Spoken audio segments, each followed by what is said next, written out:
алдым. Мама келсе нағыл дейміз. Қазір обед қой, ал мамамыз біздің дейін кешке келеді. Ол вообще жұмыста ғой.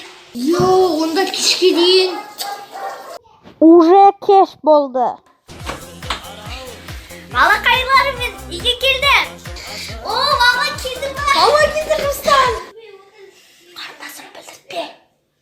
Мама жүріңіз. Тамақ ішейік екеуміз отырып. Короче бар ғой мама. Мен Амина екеуміз ыдысты жуып қойдық. Чё-то не то, екеуің бір нәрсе біркілтіп тұрсыңдар. Жоқ, ештеңе мама. Ештеңе емес ондай. Так. Мына тарелкені кім сындырды?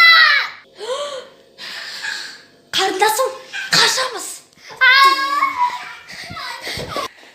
Міне Ремен дайындалынды. Мама? Ремен?